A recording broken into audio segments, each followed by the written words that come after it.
Welcome to the New Moon Knitting Podcast. I'm Hillary, and this is episode 14. Today on the podcast, I have 3 finished objects, including what I'm wearing. I also have updates on 2 WIPS and 2 upcoming spring knitting projects. And at the end of the episode, since this is my first podcast of the month of March, I will have a final tally on how I did on my stash down in the month of February. So let's go ahead and get started. Okay, so let's start with my first finished object, which is also what I am wearing today. So this is the Kal Pullover by Claire Jackson, who is also known as Perfectly Knotted. This is a top-down drop shoulder sweater that has this brioche or tuck stitch detailing along the shoulder and a really lovely split hem at the bottom. The pattern comes in 11 sizes, and I knit the 4th size. It's knit with worsted weight yarn with a gauge of 18 stitches and 24 rows over 4 inches. The pattern is knit on a US 8, which is a 5mm needle, and a US 7, which is a 4.5mm needle. I ended up just using a US 8 for all of it. So the pattern gives you the option of using a smaller needle size for the ribbing, but I tend to like the way that ribbing looks when it's all at the same gauge or needle size, I guess. And so that's what I ended up doing.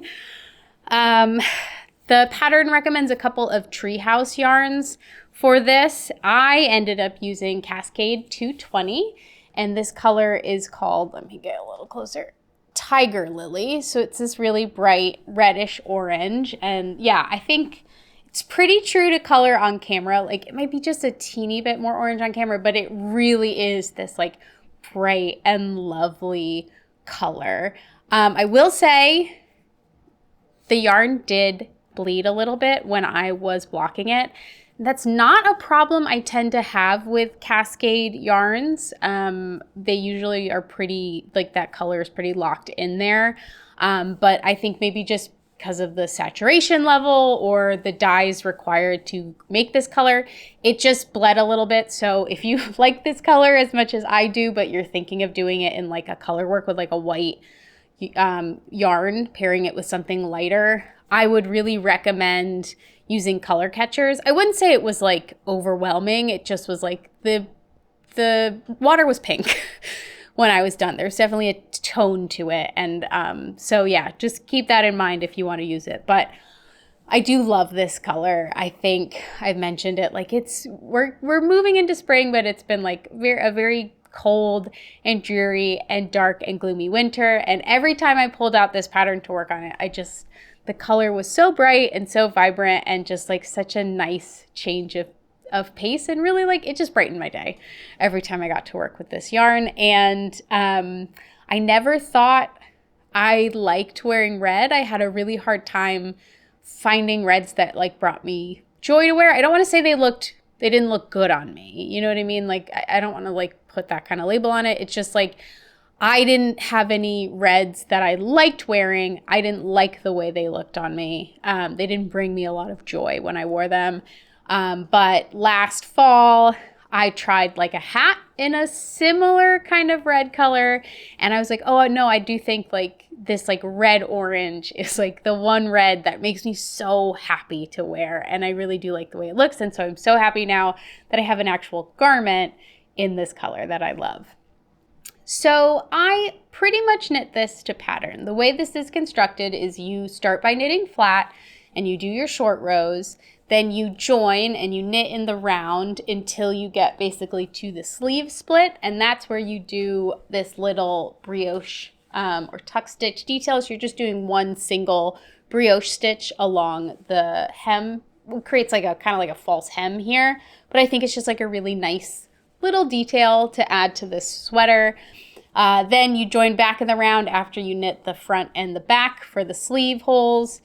You join in the round, you knit the body, and then you split for the hem, and you knit the front hem and the back hem. And the pattern says you can knit them to the same length, or you can add a couple of extra rows for the back, which I ended up doing just because I like, if I'm going to do a split hem, I do like the back to be just a teeny bit longer than the front, because I like the front to sit close to like my, the waistline of my pants, and most of my pants are high-waisted, but I like a little bit of extra coverage for when I'm sitting down and things like that in the back of the sweater. So that's what I ended up doing.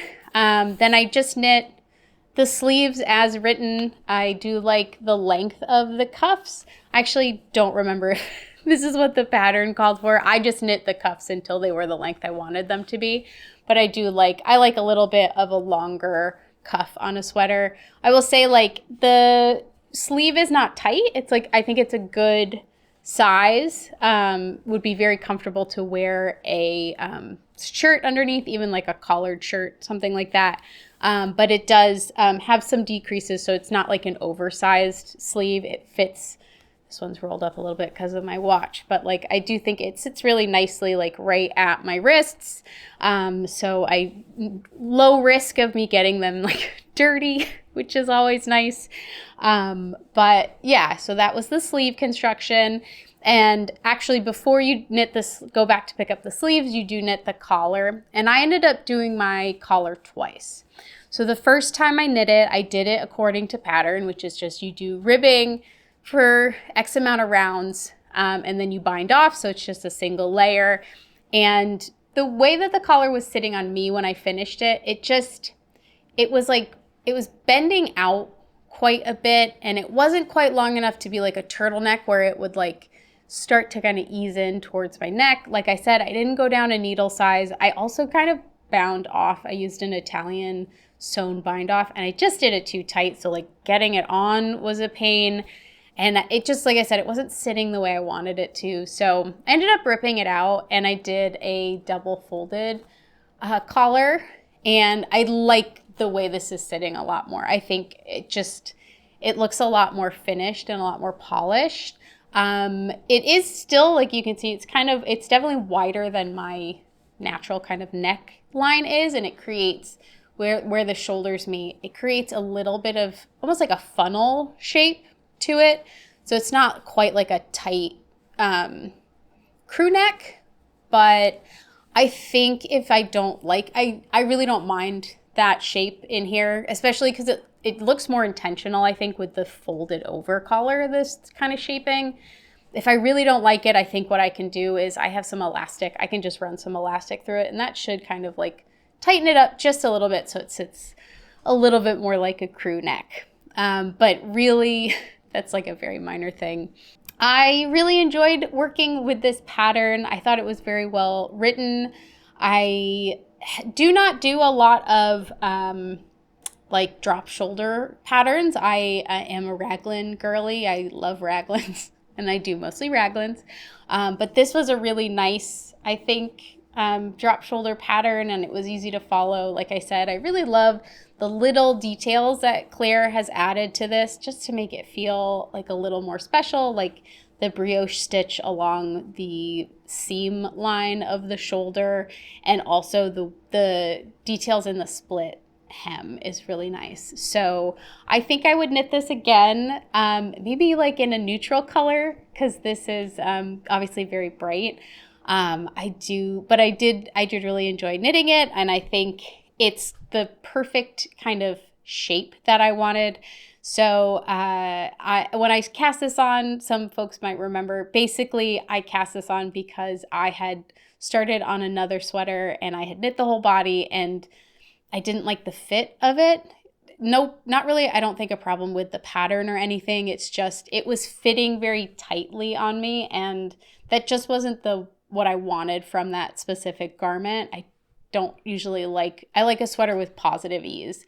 And this to me has like the perfect, like a good amount of positive ease to it, but also like the silhouette is cropped enough that it doesn't feel like a oversized sweater.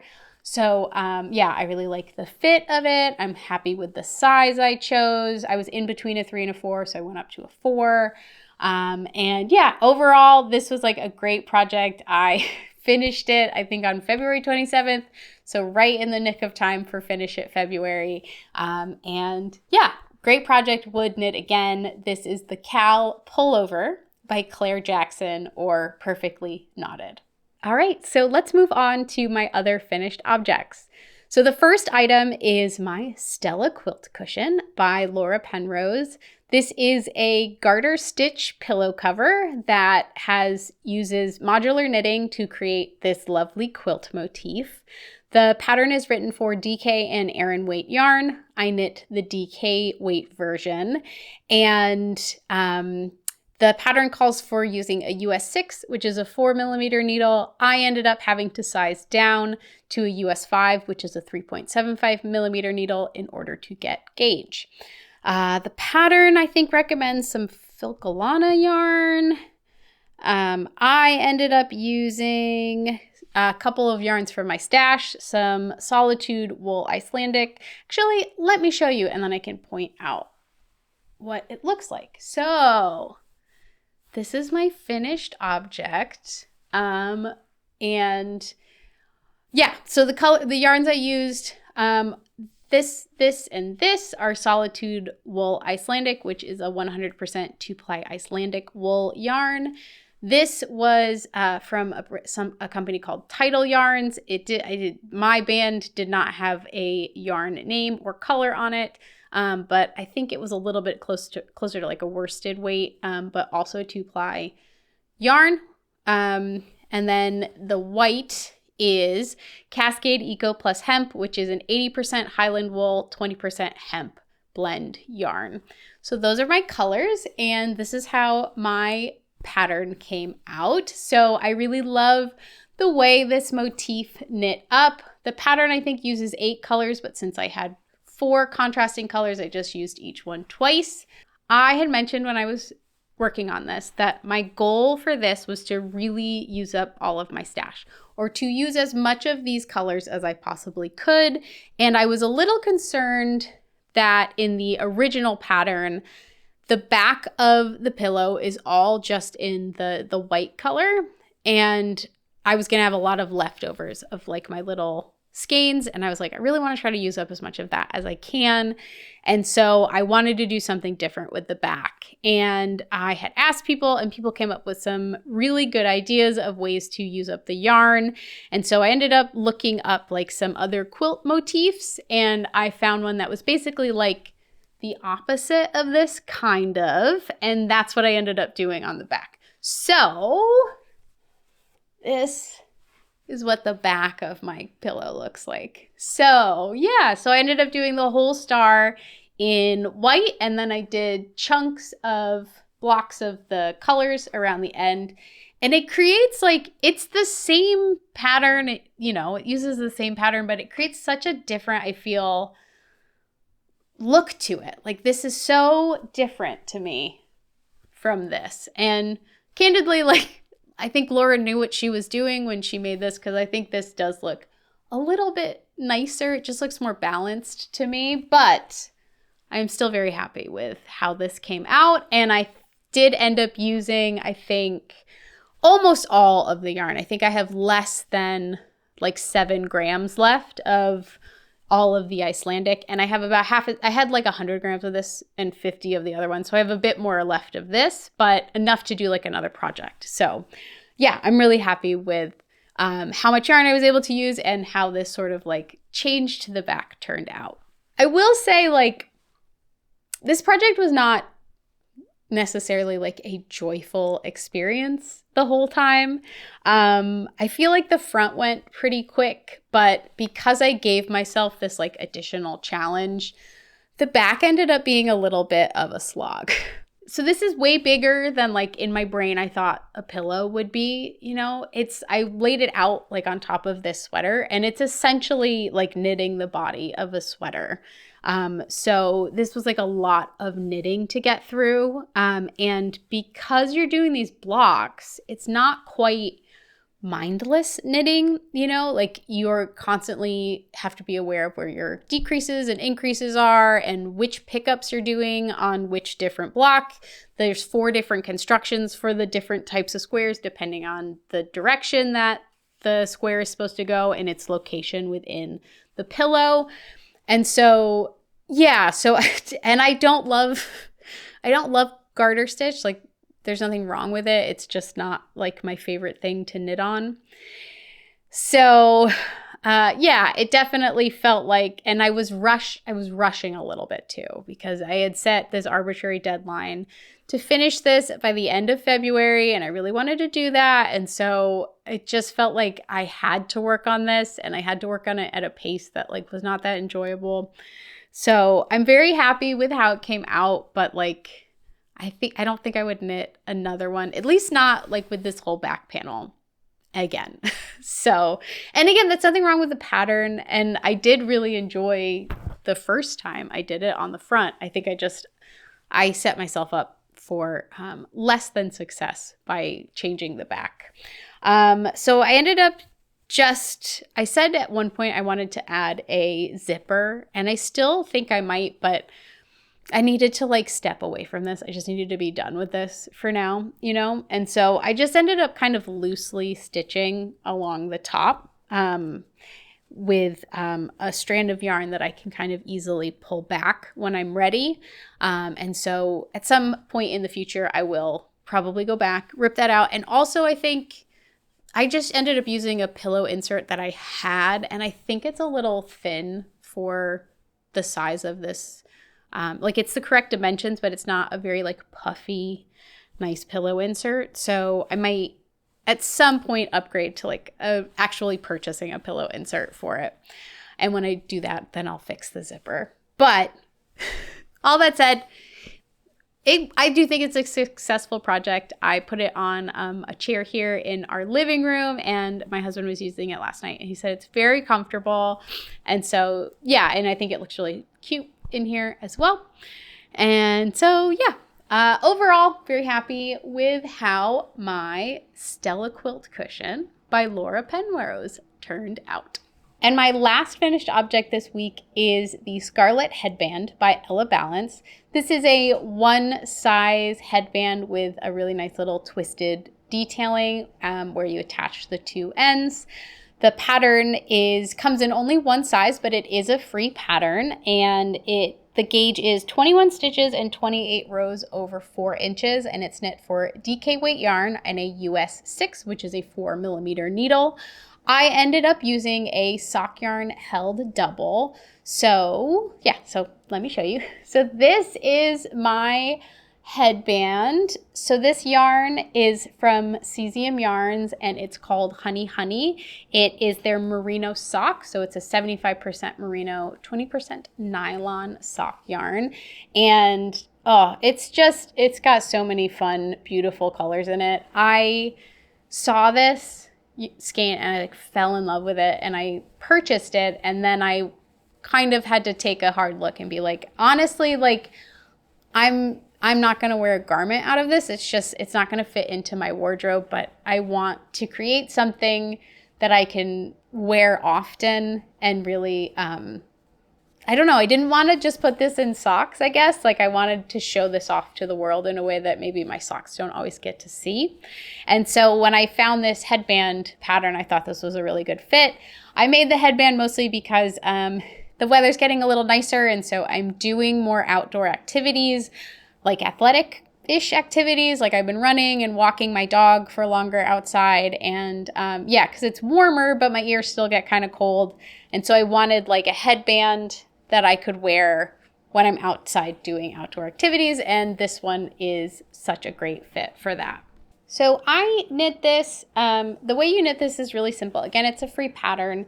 Basically, you just knit a big tube all the way for the whole length of the headband, and then the pattern walks you through kind of how to like lay out the two pieces together so that you get this cute little knot for the edge of it. I think I knit mine like a little bit shorter than the pattern recommends because I wanted something that was very tight to my head. If I was going to be using it to do outdoor activities like running and stuff, I wanted something that was going to stay in place and also could kind of serve to like keep my headphones nice and tight as well when I'm running so they don't fall out of my ears. So I'll put this on. It's probably going to mess up my hair, but that's what we do. So okay, so not too bad. It does push my bangs down a little bit. Normally when I wear it, when I'm running, I like put my bangs behind it, but I don't want to mess them up today. So yeah, I think it came out really cute. It's super cozy. It's been great for being outside this time of year. And, you know, like my running clothes or my outdoor clothes are like, there are a lot of dark colors. It's like black and gray. And so this is just like a really fun little pop of color that's been really nice to wear outside. And so, yeah, I've been loving wearing it. I think it was a fun pattern. It's free.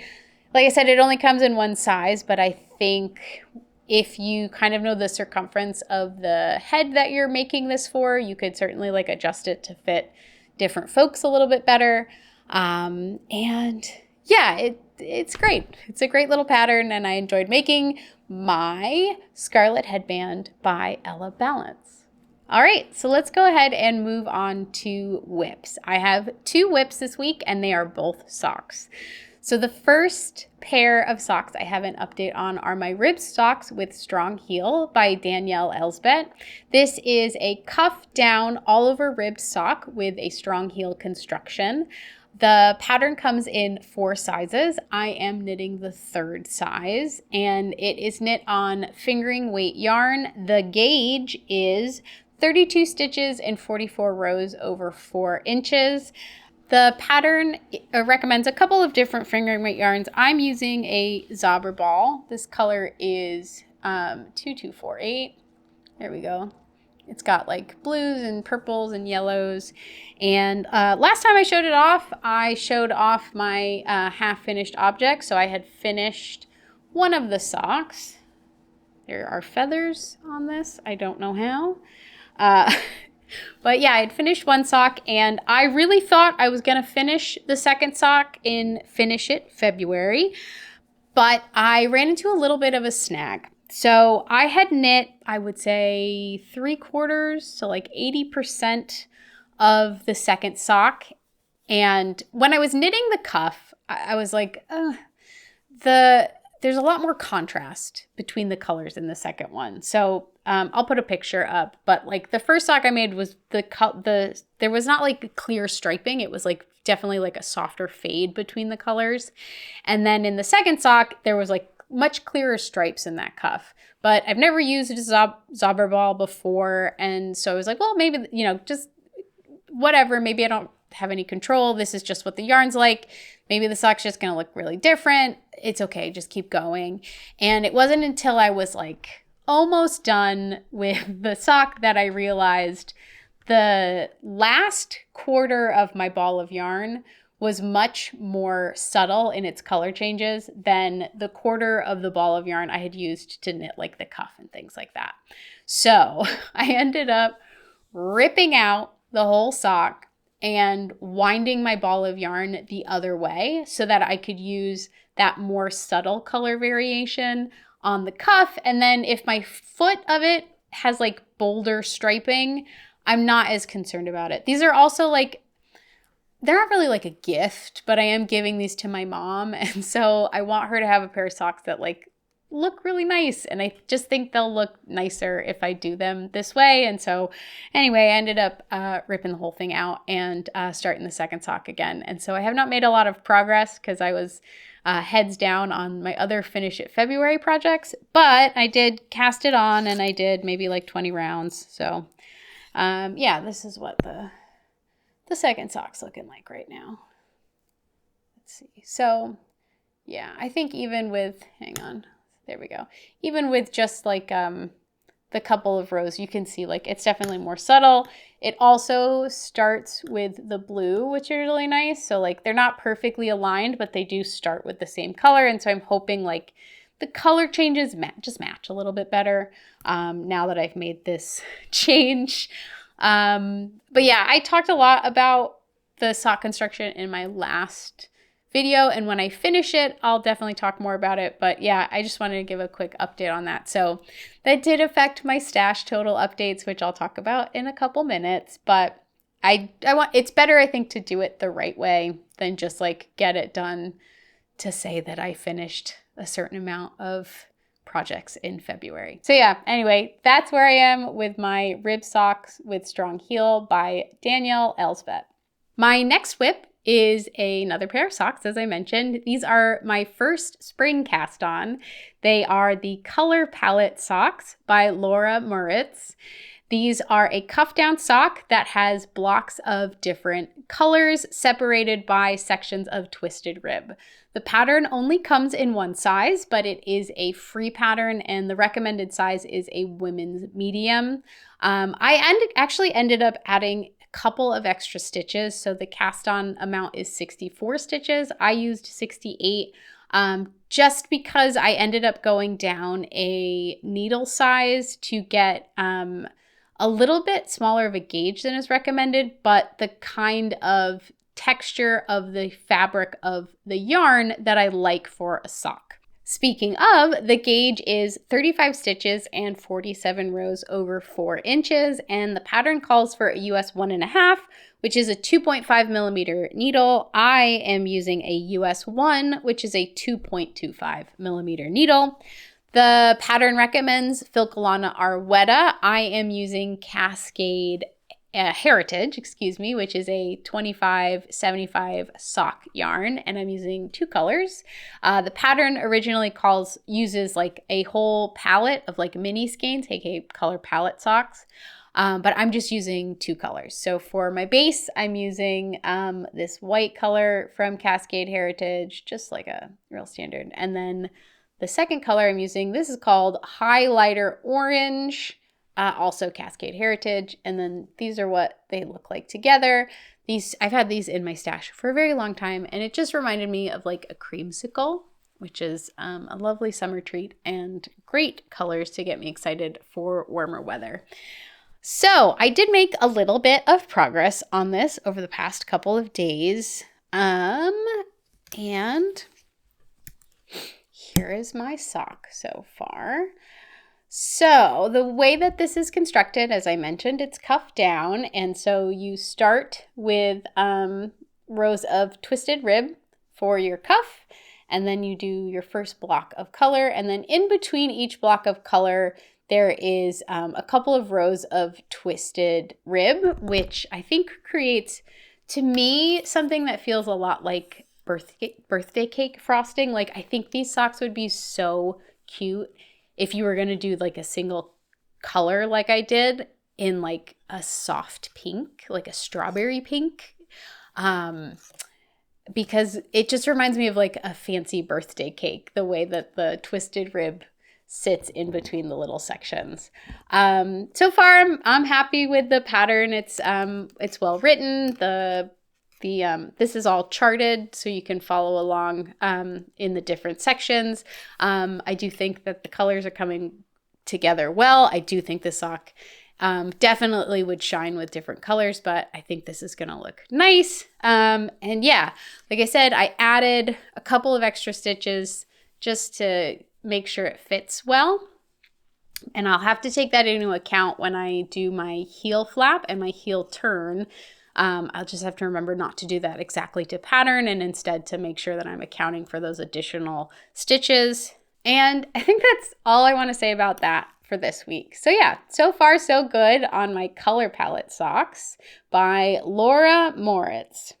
All right, so the next 2 items I have are just, as I mentioned, the last week has been like all hands on deck for Finish It February and getting some stuff off the needles so that I came into spring with like a nice, clean, new set of projects to work on. And so I'm filming this on Sunday, which is the 2nd of March. And so I haven't started any big spring projects yet, but I did swatch for the next 2 big items. And so I thought I would share a quick update on how those are coming and my plans for those with a little more detail than what I had in my spring knitting plans video that I put out last week.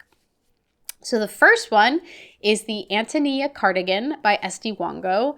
This is a boxy drop shoulder cardigan with these really nice like lace and twisted rib panels that run down the back and along the sides of the sweater. The pattern comes in 10 sizes and it is a free pattern.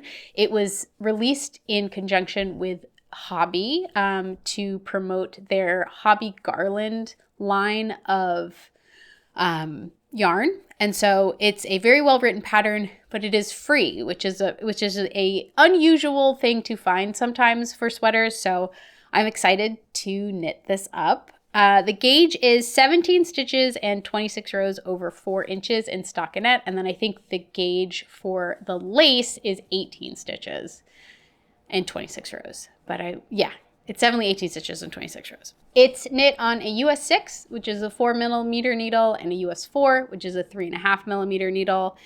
As I mentioned, the suggested yarn is Hobby Garland. I am using Holst Garn Super Soft. So thank you very much. Some people pointed out in my last video, I accidentally said I was using Holst Garn Coast for some projects this spring. And people were like, that doesn't sound like the right, because I said it was 100% wool, and people were like, that's not what Holst Garn Coast is. And you guys were 100% right. I'm using Holst Garn Super Soft. That's what my cones are. I think Holst Garn Coast just rolls off the tongue better, and so that's why I made the mistake. But anyway, I am using Holst Garn Super Soft, which is a 100% wool. And I think in my last video, I said I might hold it with, I have some drops, Kid Silk, in a black color that I was going to use, but I'm actually just going to hold the Super Soft double. So I made a little swatch and I did the lace pattern. I didn't do a full repeat of it, but I did enough to kind of like get in the groove and see if it was something I was going to enjoy knitting. It's fun. It's got like some lace stitches, and then you use twisted rib to kind of like highlight those triangle patterns. The pattern has popcorn stitching for some detailing, and I haven't decided if I'm actually going to do that. I think it might make it a little busy for what I want, so I didn't do that on my little swatch, but I'm thinking about if I want to do that at all. I think this is like a nice weight on the fabric, and the lace looks really nice in these this yarn held double. I am like 2 stitches off, so my gauge is a little bit tighter than what the pattern calls for, and I'm debating what to do about that. I could go up a needle size, but as you can kind of see, like this is already kind of see-through, and I'm worried if I go up an additional needle size, it's going to take away from that lace, because the whole thing is going to look a little holey. You know, it's just going to be too loose of a gauge. So I'm leaning towards actually just going up a size in the pattern and just doing a little bit of math before I get started to make sure that that's going to give me what I'm looking for in this pattern. But yeah, that's all I've done so far on this, is just this little swatch for the Antanilla by SD Huango. And then the other pattern I swatched for is the Zipper Sweater Light by Petite Knit. This is an oversized top-down raglan that has a quarter zip detail in the front. The pattern comes in 9 sizes and is knit with DK weight yarn. The gauge is 20 stitches and 28 rows over 4 inches, and it is mostly knit on a US 6, which is a 4mm needle, and a US 4, which is a 3.5mm needle. So the pattern recommends Sandnes Pure Gint for the yarn. I am using more of that Cascade Eco Plus Hemp. I do not have enough of one color to make a whole sweater, so I'm using the 2 colors I have left, which is like an ecru cream color, and I believe the color mocha. So this is my little swatch. As I mentioned, I think I was debating, like, I have to do some kind of striping because I don't have enough of either color to do an all over single color. And so I wanted to do striping, and I've been really inspired by Petite Knit's Key sweater. I love the way the striping looks on that. And so I have not bought the pattern, but I looked at pictures of it and I was able to like reverse engineer what that stripe pattern is. And so I incorporated it into my swatch to see if that was what I wanted to do. And I do think it looks so cute. I think this is going to look really nice. I'm really happy I tried this out. I am getting gauge, which is great. So I think what I'm going to do is make this size small, even though this is a little more oversized than I normally would do. I still think that one is going to fit the best on me. And I'm trying to decide, now that I think I want to do this stripe pattern, I need to decide kind of how that gets incorporated into the sweater. So I tried looking at some pictures of other people who had done striping on the zipper sweater, and a lot of people, which I think is a really nice look, do it where like the stripes don't come in until after your quarter zip, and kind of mostly after the raglan increases. So you have like a block of one color up top, and then the stripes get incorporated as you go down. I think that's what I'm going to do. I have more of the white than the brown gray, and so I will knit the top of it just white, and then I will start the striping sometime pretty soon after the zipper, split for the zipper.